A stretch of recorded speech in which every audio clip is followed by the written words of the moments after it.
pedoman pendidikan UB tahun 2023-2024. Nanti kita akan bahas sekilas tentang portofolio mata kuliah sesuai dengan panduan ya.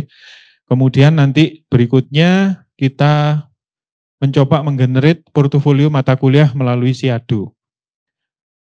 Nah ini mungkin spill sedikit ya bahwa di proses penggeneritan portofolio ini sebenarnya tugas Bapak Ibu dosen ini tidak banyak.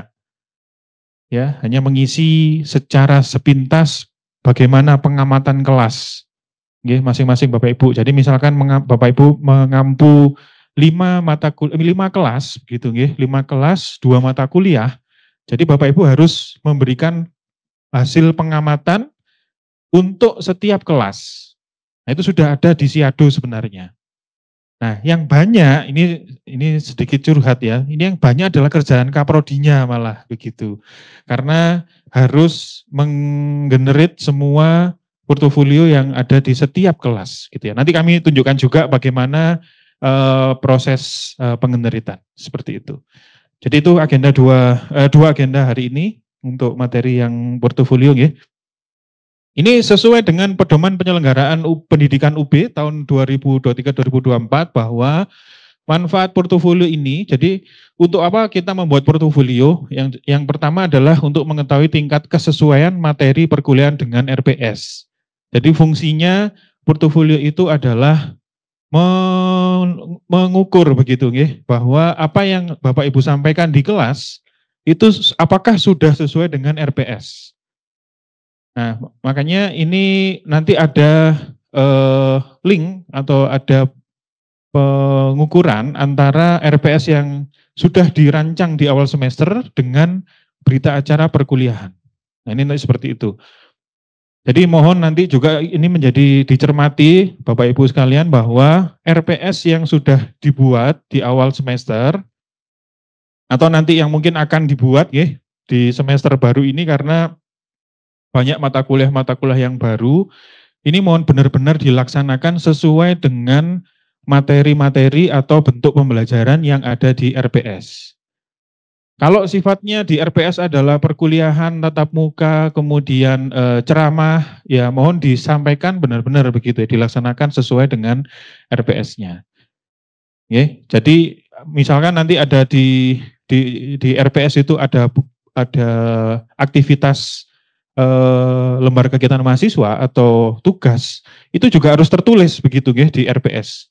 Ya, harus tertulis bahwa di pertemuan keberapa nanti ada tugas dan tugasnya sudah harus terdefinisi di RPS. Jadi lembar kegiatan mahasiswa nomor 1 itu akan diberikan di pertemuan keberapa. Bentuknya apa, rubrik penilaiannya bagaimana. Nah, itu harus ada. Dan juga pemetaan terhadap CPMK-nya bagaimana. Nah itu harus ada di RPS, sehingga nanti pada saat dicek di portofolio, itu nanti match antara pelaksanaan dengan RPS-nya. Nah kemudian yang kedua, ini untuk mengetahui tingkat partisipasi dosen dan mahasiswa. Jadi tingkat kehadiran mahasiswa maupun dosen ini bisa diukur dari sistem. Kemudian yang ketiga mengetahui persentase persebaran nilai. Kemudian yang keempat mengetahui pencapaian sasaran mutu tingkat kelulusan perkuliahan dan melakukan evaluasi perkajian jika diperlukan untuk menjelaskan mekanisme pembelajaran yang terjadi. Jadi diharapkan dari portofolio ini nanti kita tahu, misalkan pertemuan atau lembar kegiatan mahasiswa yang kelima, misalkan tugas project begitu ya. Ini ternyata capaiannya jelek begitu. Misalkan nilainya tidak memuaskan. Nah, ini kita bisa melakukan evaluasi di kelas berikutnya.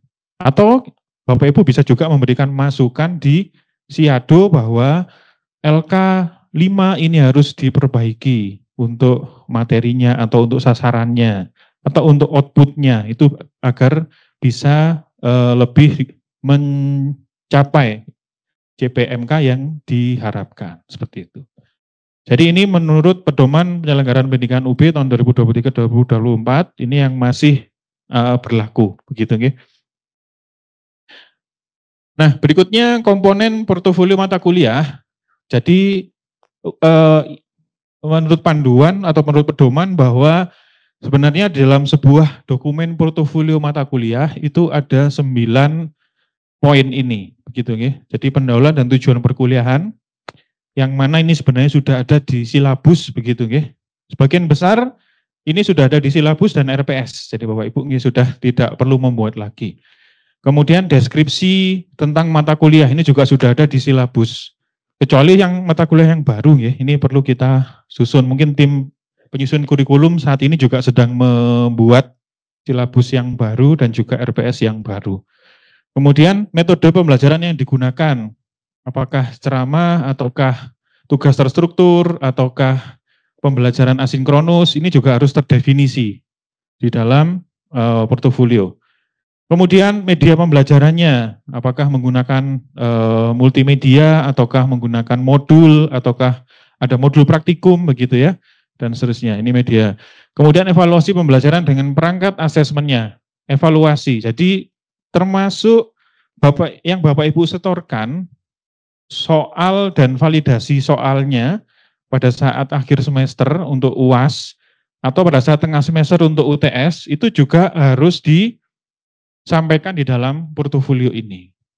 Nah, ini beberapa hal ini nanti akhirnya mungkin bagaimana kemudian menyetorkannya, bagaimana mengisinya, nanti saya sampaikan di sistem bagaimana. Kemudian statistik yang menjelaskan kondisi kelas, nilai ya, kehadiran, nilai, ini juga disampaikan dalam portofolio. Kemudian umpan balik mahasiswa, kuesioner ya, hasil kuesioner dari mahasiswa setiap kelas itu harus tertulis di dalam portofolio. Oke, jadi nanti baik buruknya respon dari mahasiswa ini akan tertulis di sini, di portofolio. Kemudian refleksi dan solusi atas masalah yang dihadapi. Ini nanti hasil pengamatan Bapak Ibu sebagai dosen pengampu. Kemudian lampiran-lampiran lain yang diperlukan seperti soal tadi ya, soal RPS dan lain-lain. Nah, kemudian di Siado ini sudah disediakan fitur untuk mempermudah kita di dalam menggenerate atau menyiapkan dokumen portofolio mata kuliah. Ini sudah ada di Siado sebenarnya. Cuman mungkin belum kita gunakan secara maksimal. Jadi ada fitur generate yang memudahkan Bapak Ibu dosen dalam menyusun portofolio mata kuliah. Namun sebelum bisa di-generate, ini perlu koordinasi dengan KPS masing-masing. Mengapa? Karena harus ada profil mata kuliah yang diisikan dulu oleh KPS. Ya, nanti jadi profil itu diisikan oleh KPS, bukan dosen. Nah, nanti dosen tinggal mengisi umpan balik atau hasil pengamatan kelas untuk masing-masing kelas, begitu. Jadi sebenarnya yang diisi Bapak Ibu dosen tidak banyak, malah yang banyak di KPS. Jadi yang berkewajiban membuat portofolio mata kuliah siapa? Sebenarnya kewajibannya adalah di masing-masing dosen pengampu dan tim teaching, gitu nggih. Karena mungkin akan terkait dengan soal, kemudian pembagian mata kuliah, pembagian materinya dan seterusnya. Namun juga ada pihak yang key person yang harus juga diajak koordinasi, yaitu KPS, karena profil mata kuliah diisi oleh KPS. Nah, secara alur kerja kira-kira seperti ini Bapak Ibu nggih. Jadi setelah Bapak Ibu menyelesaikan perkuliahan di akhir semester, menyelesaikan ini artinya sudah materinya sudah selesai, pelaksanaan UTS UAS sudah. Kemudian ini kita mulai dari Bapak Ibu menentukan komponen penilaian. Jadi yang komponen penilaian yang berlaku itu apa saja? Misalkan ada kuis, UTS, UAS, ada project base, ada case study.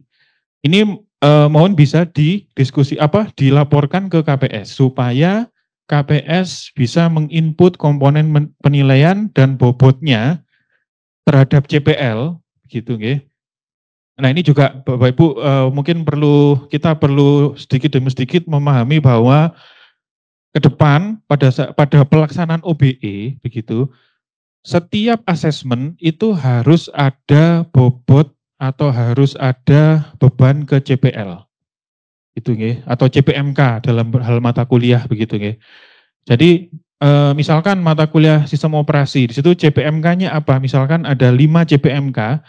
Nah, soal-soal yang kita buat itu harus mampu kita bebankan kepada CPMK yang mana. Karena pada akhirnya nanti mahasiswa itu diukur kelulusannya terhadap CPMK dan PL. Gitu Bapak Ibu. Jadi makanya kenapa di sini KPS harus memetakan bobot penilaian, misalkan kuis 1, kuis 2. Kuis 1 ini untuk mendukung CPMK yang mana? Nah, itu harus ditentukan oleh KPS dan dosen. Tentunya KPS harus punya input dari dosen ya, tentang komponen penilaian dan bobotnya. Nah, kemudian setelah KPS menginput bobot penilaian ke SIM OBE, jadi ada sistem informasi dari UB yang disebut dengan SIM OBE, baru Bapak Ibu bisa melakukan input nilai. Nah, ini mungkin yang sudah kita laksanakan selama 3 semester ini begitu nggih, bahwa pada saat kita menginput nilai harus menyusun atau menentukan bobot penilaian dulu terhadap CPMK. Nah, setelah Bapak Ibu input nilai, ini KPS ada tugas yang agak banyak ini ya. Jadi KPS harus menginput profil mata kuliah dulu ke SIM OBE. Profil mata kuliah ini mulai dari RPS, nilai ini di-generate by system, nanti saya tunjukkan di aplikasinya nggih. Kemudian presensi juga generate by system, kemudian ada soal jawaban rubrik penilaian dan hasil koreksi. Ini juga sebenarnya masih banyak pertanyaan yang muncul di kami di KPS ya, para KPS. Hasil koreksi kok yang inputkan KPS gitu nggih. Padahal ini kan dari masing-masing dosen. Nah, ini di sistem itu yang menginputkan itu adalah KPS. Nah, ini nanti bagaimana mekanismenya kami juga masih mengikuti dari DTI ya, tentang sistem ini bagaimana. Oleh karena itu, karena KPS harus menginputkan ini, kami perlu input dari Bapak Ibu dosen pengampu untuk soal jawaban rubrik penilaian hasil koreksi dari Bapak Ibu dosen pengampu. Nah, supaya kami bisa inputkan ke sistem. Nah, setelah itu sambil menunggu KPS mengisikan profil mata kuliah, KPS ini sudah juga punya tim ya, tim tim SIM OBE.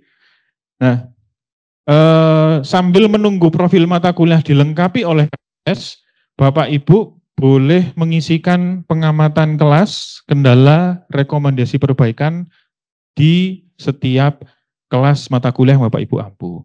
Jadi ini bisa paralel begitu antara KPS menginputkan profil mata kuliah, sementara itu Bapak Ibu mengisikan pengamatan kelas.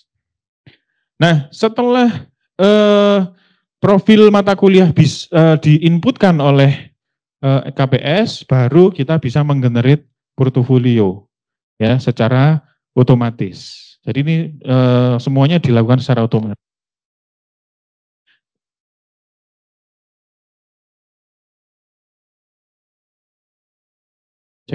Nah, berikutnya ini mungkin saya tunjukkan di Siado ya.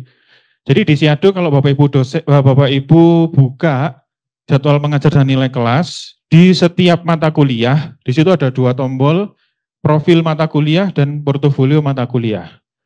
Jadi profil mata kuliah ini nanti Bapak Ibu isikan hasil pengamatan kelas, ya, pengamatan kelas tentang kendala hambatan tadi untuk setiap kelas, begitu nggih.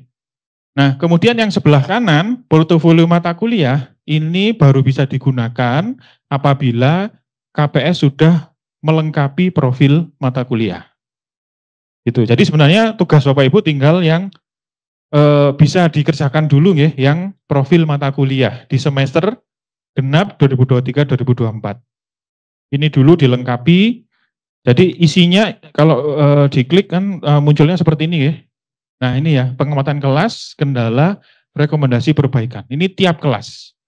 Jadi monggo nanti Bapak Ibu mengisi ini dulu, sembari KPS menginputkan atau melengkapi profil mata kuliah. Nah, seperti itu. Jadi setiap kelas Bapak Ibu isi ininya, kemudian nanti disimpan. Nah, untuk di sistem sebenarnya cuma itu aja. Karena kan kalau nilai ini kan sudah kita lakukan ya. Kita sudah setorkan nilai, proses nilai yang berlaku, kemudian upload nilai, ini sudah kita lakukan sebelumnya. Jadi sudah clear, tinggal melangkah ke tahap berikutnya, yaitu melengkapi profil mata kuliah untuk mengisi hasil pengamatan kelas ini. Nah, setelah ini diisi, mohon bisa dikirimkan ke KPS. Kalau misalkan ada soal ya. Ini mungkin saya juga perlu masukkan soal dan validasi soal UTS UAS itu apakah bisa disupport dari panitia UAS atau kembali ke Bapak Ibu dosen yang mengirimkan ulang ke Bapak KPS. Nah, ini nanti kita coba diskusi ya, tentang soal dan validasinya. Validasi ini kan mengandung validasi terhadap CPL atau CPMK. Kalau misalkan di tim UAS sudah lengkap, sebenarnya kita bisa ambil dari situ saja, tidak perlu Bapak Ibu dosen mengirimkan lagi begitu ya. Nah, setelah ini disimpan selesai, tinggal menunggu KPS menyelesaikan input profil mata kuliah, baru portofolionya bisa di-generate. Nah, ini rule untuk Bapak Ibu dosen sudah sampai di sini. Nah, sekarang yang KPS ini saya berikan gambaran. Jadi di SIM OBE atau SIM Sistem Informasi UB ini sudah disediakan fitur untuk melengkapi profil mata kuliah. Ini yang menggunakan ini adalah KPS beserta tim OBE dari masing-masing prodi begitu, ya. Nah, jadi tugasnya KPS ini dia harus mengisi informasi dan uraian dari mata kuliah untuk semua mata kuliah. Ini point of view-nya adalah per mata kuliah, ya, bukan per kelas. Kemudian juga harus mengisi profil mata kuliah. Nah, profil mata kuliah ini di sini harus diupload RPS, kemudian harus diupload soal dan jawaban dan rubrik penilaian ini, kemudian presensi perkuliahan di-generate, rekapitulasi kuesioner mahasiswa di-generate, hasil koreksi. Nah, kalau hasil koreksi ini sementara kami isi rekap nilai, rekap nilai dari masing-masing kelas. Nah, ini juga banyak kan begitu ya, kita harus upload satu persatu. Jadi harus kita upload satu persatu untuk setiap kelas. Nah, jadi ini mungkin saya tunjukkan di sistem ya.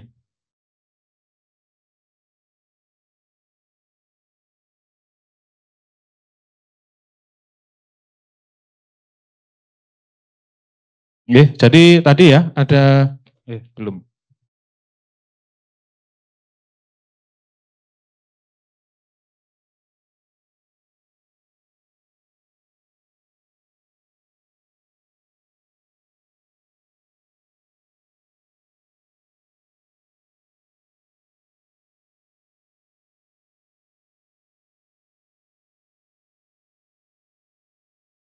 Jadi ini di SIM UBE. Jadi kita harus mengisi informasi mata kuliah ini untuk setiap mata kuliah. Ini KPS ya, jadi Bapak Ibu dosen tidak perlu mengisi. Semua yang harus kita isi sesuai dengan RPS. Setelah itu uraian, ya uraian mata kuliah secara pengamatan secara keseluruhan kelas. Nah, ini juga kami juga bertanya-tanya, role KPS bagaimana melihat pengamatan kelas gitu. Nah, ini kan pengamatan kelas kan misalkan teknologi integrasi sistem itu ada 5 kelas. KPS harus mengisikan pengamatan kelas secara umum. Nah, ini kan kami juga harus melihat seluruh kelas berarti kan begitu. Nah, ini Kami masih belum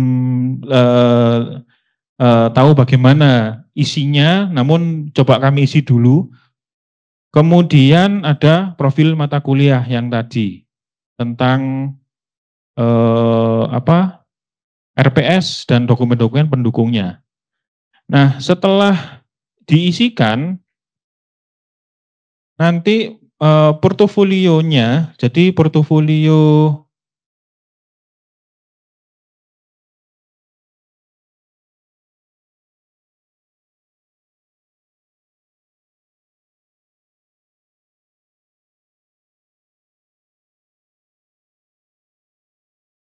jadi setelah KPS mengisikan melengkapi profil mata kuliah tadi setiap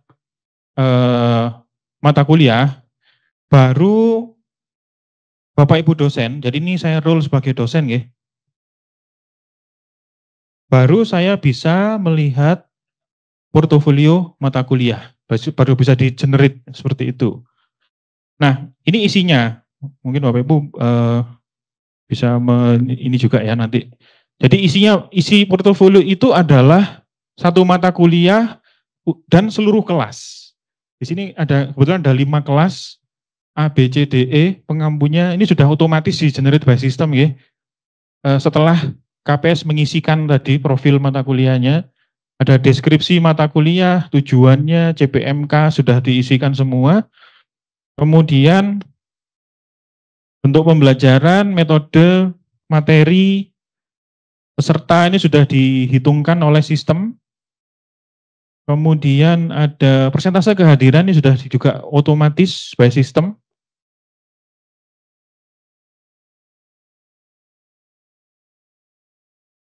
Kemudian bobot ini yang kita inputkan di awal pada saat sebelum melakukan penginputan nilai ya. Ini juga sudah muncul di sini by system. Kemudian evaluasi hasil belajar berdasarkan chart. Ini sudah by system semua ya, grafik-grafik ini sudah by system semua. Nah, pengamatan yang Bapak Ibu isikan tadi untuk setiap kelas itu hanya akan muncul di sini. Jadi ini bagian dari pengamatan kelas yang Bapak Ibu isikan. Nah, ini nanti yang isian dari Bapak Ibu di Siado itu akan muncul di setiap kelas ini. Jadi kelas A, B, C, D, E ini kalau memang lengkap semuanya ya. Ini kebetulan baru satu kelas yang saya jadikan contoh. Nah, seperti itu. Jadi akan muncul di sini semua kelas A, B, C, D, E. Nah, baru setelah itu ada RPS. RPS dilampirkan. Kemudian ada daftar hadir. Ya, rekap kehadiran, ini otomatis by system. Kemudian, nah ini kuesioner gitu ya. Hasil kuesioner. Ya, hasil kuesioner. Semua akan, ini generate otomatis by system semua. Kemudian, nah berikutnya adalah lampiran untuk hasil koreksi. Nah ini kebetulan baru saya coba upload nilai. Gitu ya. Nah ini saya upload nilai sehingga ya yang muncul adalah nilai. Namun kalau misalkan KPS yang menginputkan nilai, ini kan berarti harus gabungan dari semua kelas. Nah ini juga jadi pertanyaan nih bagaimana inputnya kan gitu ya. Karena kalau semua kelas berarti KPS harus mengambil nilai dari semua kelas, dari semua dosen pengampu di satu mata kuliah itu, kemudian di-uploadkan. Itu.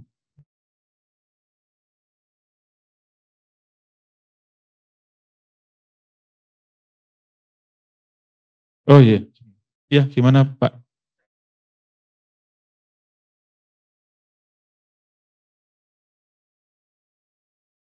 Iya Pak. Dan itu mungkin belum isi portfolio gitu Pak ya. Iya. Nah itu apakah profil tadi itu sudah muncul atau menunggu semua dosen yang paralel? Apalagi mungkin ada mata kuliah itu mata kuliah lintas fakultas apa lintas prodi jurusan gitu Pak. Iya Pak. Jadi apabila Bapak Ibu dosen tidak mengisikan pengamatan kelas, maka tidak akan muncul seperti ini. Ini jadi kan harusnya 5 kelas gitu Pak. 5 kelas, maka yang muncul hanya kelas yang mengisikan saja di portofolio itu. Jadi tidak berpengaruh dan lain. Iya. Asal KPS sudah mengisikan profil mata kuliah ini secara lengkap. Terkait dengan mata kuliah yang lintas prodi ataupun lintas departemen? Enggak ada pengaruhnya sebenarnya Pak. Tinggal KPS saja yang menyelesaikan ini, upload RPS, soal, kemudian koreksi. Itu. Kalau sini sudah ada, misalkan ini yang diisikan hanya 1 kelas, ya sudah, berarti 1 kelas itu yang akan muncul di portofolio. Gitu Pak. Ya, seperti itu gambarannya Bapak Ibu sekalian. Jadi untuk pengisian portofolio seperti yang saya coba rancang di ini alurnya, monggo Bapak Ibu mungkin kan kita mulai dari sini ya. Ya, soal jawaban rubrik penilaian ini nanti coba saya koordinasi dengan panitia UAS apakah sudah tersedia. Kalau sudah tersedia berarti tidak perlu mengirim, Bapak Ibu sekalian tidak perlu mengirim ke KPS. Tinggal mengisi yang utama ini aja, input pengamatan kelas. Nah, input pengamatan kelas ini fiturnya ada di profil mata kuliah di masing-masing halaman Z2 Bapak Ibu. Jadi setiap kelas di semester genap, monggo bisa diisikan profil mata kuliah dari pengamatan kelasnya. Kendalanya apa, rekomendasi perbaikannya apa. Dan ini tidak ada, sementara ini tidak ada ketentuan yang mengikat apa isinya, bagaimana, monggo diisi secara bebas sesuai dengan hasil pengamatan Bapak Ibu sekalian. Mungkin begitu Pak Dhani, ada sesi tanya jawab mungkin Pak selanjutnya.